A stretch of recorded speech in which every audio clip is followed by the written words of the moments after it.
Allah panjangkan umur kita, semua disehatkan badannya. Kalau ada yang hadir sedang sakit, diangkat penyakitnya oleh Allah. Allah luaskan rezeki kita semua. Mudah-mudahan yang hadir majelis ini Allah beri rezeki yang melimpah, berkah maulidnya Nabi Muhammad.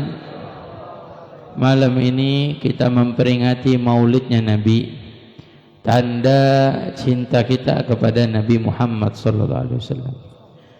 Kalau bisa dikatakan ada satu tanda cinta yang betul-betul membuktikan cinta kita kepada Rasulullah, apa itu? Berusaha untuk menyenangkan hati Rasulullah, berusaha untuk membahagiakan hati Nabi Muhammad. Mudah-mudahan kita termasuk orang yang bisa menyenangkan hati Nabi Muhammad.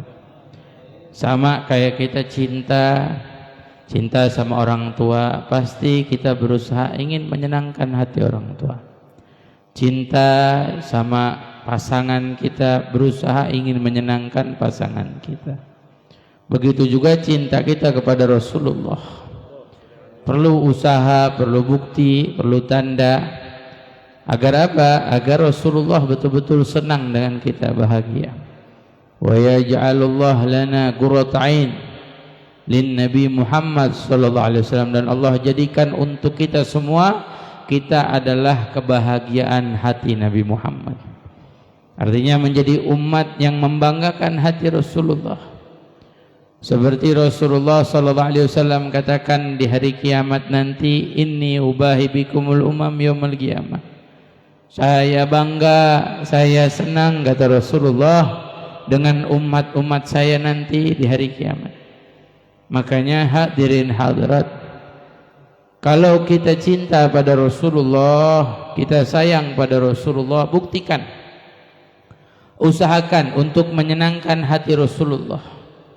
Dulu para sahabat Nabi membuktikan cintanya pada Rasulullah, hartanya, nyawanya diberikan untuk Rasulullah. Orang-orang soleh, para aulia, para solehin, mereka membuktikan cintanya pada Rasulullah SAW.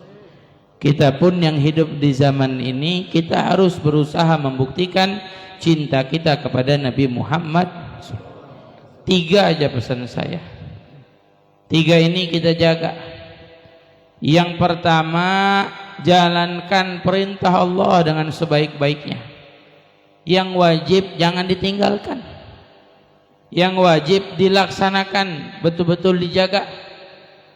Di antaranya salat 5 waktu, hafidhu ala salat was salatil wusta. Jagalah salat kita nih. Kadang ada orang bilang cinta sama Rasulullah tapi enggak salat. Apa betul-betul cintanya pada Rasulullah? Apa sungguh-sungguh ucapannya? Lah. Makanya perlu kita melaksanakan salat, jaga. Setiap dari kita yang menjaga salat 5 waktunya, maka kita menjadi umat yang ya ibadah jauh kita. Orang kita Masya Allah, yang Nabi nggak senang malah dikerjain, yang haram malah didemenin, yang halal nggak diraih. Ayo. Ini mohon maaf, orang tua ngelihat anaknya aja ngelakuin dosa pasti sedih. Ya, kalau ada orang tua di sini punya anak, anaknya ngelakuin dosa, tahu, sadar, sedih, kecewa. Bagaimana dengan Nabi kita Muhammad? Wafat saya baik untuk kalian. Sahabat tanya, ya Rasulullah, hidup kamu baik untuk kami, jelas. Kamu ada, kami bisa bersamamu. Tapi wafat kamu baik untuk kami, bagaimana ya Rasulullah? Apa kata Rasulullah? Tu'rad a'malukum ilayya. Semua amal-amalmu itu diserahkan pada saya, diperlihatkan. Fa in wajadtu fihi khairan fahamidullah. Kalau aku dapati amalan umatku baik, aku puji Allah, alhamdulillah. Tapi kalau aku dapati amalan umatku buruk, fastaghfartu lahum, aku minta ampunan dari Allah buat dia. Itu rasa sedihnya Rasulullah. Jadi kita yang ngelakuin dosa, jangan kita pikir Rasulullah nggak sedih. Demi Allah, nggak ada yang lebih mencintai kita lebih daripada Rasulullah, nggak ada. Ayah ibu kita cinta sama kita nih sebagai anak, tapi Rasulullah cintanya jauh lebih besar lagi. Itu yang Rasulullah sebutkan ketika melihat ada seorang ibu dalam satu peperangan, lagi perang, ada ibu nyari anaknya nangis, si anak nyari ibunya nangis, sampai selesai perang baru ketemu tuh si anak ketemu ibu, ibu ketemu anak. Ini udah berjam-jam. Pas jumpa anaknya dipeluk sama ibunya, nangis, ibunya nangis, anaknya nangis. Sahabat Nabi yang lihat kejadian itu nangis semua. Apa kata Rasulullah? Kenapa kalian menangis wahai sahabat? Dijawab, hanana hadhil ini adalah kasih sayangnya ibu pada anaknya, membuat kita nangis ya Rasulullah. Apa jawab Rasulullah? Kasih sayang Allah dan kasih sayangku lebih daripada kasih sayang ibu kepada anaknya tersebut. Siapa yang lebih sayang sama kita dibandingkan Rasulullah? Makanya buktiin cinta kita sama Rasulullah, buktiin. Rasulullah paling sayang sama kita. Nanti saya sebutkan gimana, sampai di mana, sampai di sini Rasulullah sayang enggak? Nanti kita lihat. Sampai nanti, sampai akhir hayat kita, sampai di akhirat nanti, bagaimana kita bakal lihat cintanya Rasulullah buat kita. Sampai Sayyidah Aisyah ketika Rasulullah sholat sengaja duduk di depan Rasulullah berdoa. Rasulullah panjatkan doa, Allah maghfir li Aisyah ma'alanat wa ma'asrarat. Ya Allah, ampunin Aisyah yang dosanya nampak, tidak nampak, diketahui, tidak diketahui. Senyum Sayyidah Aisyah, doain sama Rasulullah, disebutin namanya. Selesai doa, Rasulullah bilang, hal asrarti ya Aisyah, hei Aisyah, kamu seneng gak saya doain? Kata Sayyidah Aisyah, ya Rasulullah, gimana saya gak senang disebutin nama saya? Apa jawab Rasulullah? Innaha da'wati li umami, sesungguhnya ini doa untuk umat saya kulli yaum, setiap hari, kata Rasulullah. Bukan buat cuman buat Siti Aisyah, buat kita. Kita nih didoain setiap hari sama Rasulullah. Kadang jujur aja kita kadang-kadang lupa doain Rasulullah. Adzan kita ngobrol, tapi adzan doanya kagak dibaca. Karena ada doa buat Rasulullah, Allahumma rabb hadhihi da'wati tamma wassalatil qaimah ati sayyidina Muhammad, kita doain buat Nabi itu.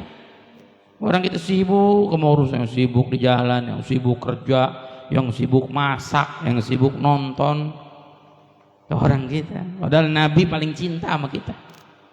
Makanya yuk mulai sekarang tinggalin dosa, jauhin dosa. Hal yang Nabi enggak, Muhammad bin Alwi al-Maliki beliau sampai bilang, coba kita belajar untuk merenungkan. Kalau kita mau melakukan sesuatu, kita renungin dulu, Rasulullah senang nggak kita lakuin ini? Kalau Rasulullah senang, lakuin. Kalau Rasulullah sekiranya nggak senang, jangan dilakuin. Supaya apa? Supaya kita ada niat. Sama kayak kita hadir nih majelis, Masya Allah, kaum bapak pada capek, lihat pada nyender. Ibu-ibu di belakang yang tadinya duduk bersila sampai melonjor. Ibu ya, yang masak, yang capek, bapak-bapak panitia, Masya Allah, sampai hujan-hujanan ngurusinnya. Nah, tadi hujan gede, alhamdulillah kagak banjir di sini. Tuh capek kita, betul nggak? Apa niat kita? Kita cuma pengen nyenengin hati Rasulullah. Di semua yang hadir nih, Masya Allah. Apa niat kita kalau bukan kita pengen Rasulullah senang sama kita, Rasulullah kenalin kita. Wajah kita nih diingat sama Rasulullah waktu nanti Rasulullah memberikan syafaat buat kita. Dan dalam kehidupan juga begitu. Makanya yang dosa-dosa jauhin, yang haram-haram jauhin.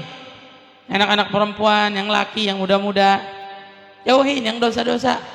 Niatin mau nyenengin Rasulullah. Pacaran jangan pada pacaran. Mau ngapain pada pacaran? Mas emang kagak ngasih. Mau ngapain? Lu jangan ngaji dah kalau pacaran. Jangan, ngapain lu ngaji pacaran sama aja bohong. Beneran Pak. Saya kalau di pengajian saya doain udah sering. Yang pacaran anak pengajian putus semuanya. Lah saya mah doain, enggak boleh, haram, mau ngapain nanti lakuin. Bukan cuma pacaran, iya pacaran, tapi asbab pacaran itu sebab atau pintu atau jalan yang bisa mengantarkan seseorang itu pada perbuatan haram. Pacarannya udah haram, apalagi jatuh dalam zina, haram, dosa. Tapi saya doain jamaah majelis yang Allah kasih rezeki udah ada jodohnya, mudah-mudahan cepat nikahnya. Insya Allah. Iya, udah jangan pada pakai pacaran dah. Ya, berani nggak lu di malam WhatsApp? Pacar lu bilang kita putus ya, biar nyenengin Rasulullah. biar nyenengin Nabi Muhammad. Berani Beb? Wah alasan emang lu. Coba berani nggak nih malam lamar? Nih, ayo dah besok saya mau ke situ karena Rasulullah, karena Allah. Berani kagak? Kagak, lu sibuk sama dunia lu. Iya. Mohon maaf ya saya ngomong jauhin. Jaga kehormatan, jaga kemuliaannya, apalagi orang perempuan. Yang dosa-dosa tuh joget-joget di internet, masya Allah. Udah kayak apa? Monyet begitu joget-joget nggak selesai, ya Allah. Hancur Pak, anak-anak kita hancur. Tuh video yang anak perempuan pada joget-joget, anak perawan pada joget-joget. Ntar 10 tahun lagi suruh lihat, bohong kalau nggak nangis dia. Ya Allah, nih gue nih dulu nih. Tuh, kita tuh bakal malu kita. Yang ngumbar auratnya. Hal-hal yang nggak disenengin sama Nabi Muhammad jelas. Nabi suruh jaga perempuan, kehormatannya, perempuan mulia. Jangan sampai kita nodain kehormatannya, jaga iffahnya. Setiap wanita, ayo. Makanya mohon maaf, jauhin yang begitu gitu. Yang buat Nabi nggak senang, yang buat Nabi sedih, jauhin. Bener apa kata guru saya almarhum Habib Mundir pernah bilang, ini banyak orang-orang zaman kita sekarang yang senang dosa, senang maksiat, senang yang haram. Mereka lagi naruh kotoran di wajah Nabi Muhammad. Sama aja yang lagi ngelempar kotoran di wajah Rasulullah. Makanya jauhin. Riba-riba yang haram jauhin. Muda-muda yang baru kawin, jangan jauhin riba, jauhin, cari yang halal, cari yang berkah. Mau dagang-dagang dah, COD kayak jualan kaos kaki kayak, jualan peniti kayak. Jangan sampai ikut-ikutan sama riba. Banyak sekarang macam-macam riba. Kayak nggak jelas. Nah, kalau sahamnya jelas, ente jualan apa? Sahamnya jualan bakso. Ada baksonya. Sahamnya jelas halal. Tapi kalau ente saham sekarang uang ini, uang itu. Macem-macem. Apaan yang dijual kagak tahu, Beb. Dianya kagak tahu. Lagi mana halal, dianya nggak tahu apa yang dijual, cuma naruh duitnya doang. Tuh. Apalagi yang ikut-ikut riba tuh, gara-gara corona nggak punya duit, terus pinjol. Kan banyak anak-anak muda Pak Bu. Akhirnya apa? Susah dunia, susah akhirat tuh, ikutan pinjol, pinjaman online. Ntar kalau udah susah baru datang ke kita. Murid akhir zaman emang begitu. Banyak Ustaz, masya Allah datang gitu, Beb, tolongin Beb. Tolongin apa? Saya kelilit utang Beb. Utang apa? Utang online. Gimana ceritanya? Iya Beb, minjem 1 juta, gantinya 10 juta. Terus gimana? Tolong Beb. Tolong apa? Gantiin Beb. Enak aja lu. Lu yang minjem, gue yang disuruh gantiin. Kemarin corona gue susah, gak ada yang datang. Lah Ustaz pengajiannya diliburin semuanya. Walau ada yang datang, bansos kayak datang kagak. Walau murid juga bawa beras kagak. Murid datang bawa sanitizer sama masker. Lah emang Ustaz pada makan masker apa ya? Mohon maaf nih Ustaz jadi pada curhat. Emang saya nyampein doang. Lah emang bener emang ada yang mikirin. Emang ada Ustaz gaji dari pemerintah? Nah kalau pemerintah mah digaji, aparat digaji. Lah Ustaz mana ada yang gaji? Kalau bukan murid yang baik, yang sayang, yang cinta ngasih. Giliran murid, masya Allah, murid akhir zaman. Giliran susah baru datang. Kalau punya duit lupa semuanya. Ya Allah, mudah-mudahan murid di sini bukan murid akhir zaman. Amin ya Allah ya Rabbal. Oh jauhin riba, jauhin. Yang begitu-gitu susah dunia, susah akhirat. Sampai ada orang ngomong, Beb, saya minjem 1 juta, gantinya 150 juta. Hampir saya mau jawabin Pak. Mau jawabin apa Beb? Saya mau jawabin, mati aja lu. Lah minjem 1 juta ganti 150 juta, ribanya udah setan banget itu.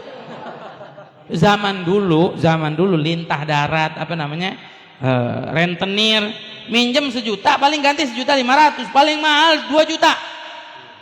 Ini sekarang minjem 1 juta gantinya 10 juta, sampai ada yang ratusan juta, masya Allah. Makanya mohon maaf anak muda jangan tergiur. Wow, pesan dari saya, anak muda, anak-anak yang senang main handphone, jangan kebanyakan lihat YouTube video orang-orang kaya pamer harta, jangan. Wow, ini mobil gua nih keren breret. Wow, ini rumah megah saya. Akhirnya apa? Tumbuh kotoran hati, punya sifat iri, jadi hedonis. Kepengen punya, pengen nih lihat handphone iPhone keluar baru langsung minjem duit online. Udah nggak ada duit, siapa yang minjem duit online aja. Akhirnya disuruh foto pakai KTP. Iya minjem 1 juta. fotonya dipakai sama orang, akhirnya jadi banyak. Ya Allah, hancur hidupnya, hancur ya, sampai ada yang bunuh diri dengan yang kayak begitu. Waliyadzubillah. Tuh bayangin. Ya mohon maaf, saya sampaikan, alhamdulillah sama aparat pemerintah kita ditindak tuh, ditangkap-tangkapin yang kayak begitu. Kalau enggak tambah hancur lagi anak-anak muda kita. Jauhin. Riba nih susahnya di dunia, susah di akhirat. Susah di dunia, susah di akhirat. Karena dua perkara yang Allah kumandangin perang. Allah kumandangin perang. Bayangin coba, kalau udah diperangin sama Allah. Yang pertama, man ada minjem 1 juta ganti 10 juta, ini lintah udara namanya nih. Bukan lintah darat lagi. Ya, jangan anak-anak muda, jangan sampai. Nih saya kasih contoh, jangankan kayak begitu. Contoh, saya punya mobil. Murid saya datang, Beb pinjam mobil. Emang murid saya dikasih pinjam berapa nih? 10 juta. Kira-kira udah kagak enakan kan? Hati udah kagak enakan kan? Ada kemudian, bahasa kitanya ada kemudian. Kira-kira kalau murid saya mau pinjam mobil sama saya karena saya punya utang sama dia, kira-kira saya pinjemin nggak? Lah kalau guru ke murid jauh, dah ke teman, Ente punya motor, masya Allah cinta sama motornya luar biasa. Jangankan dipinjemin, disender aja ngambek. Lah kan ada anak muda motornya disender. Tetangga saya baru beli motor, masya Allah, tiap hari dilapin motornya. Suatu hari saya nggak sengaja saya pegang, habis saya pegang depan mata saya dilap lagi sama dia. Saking cintanya, lah boro-boro dipinjemin. Kita senderin aja kagak bakal ngasih. Tuh.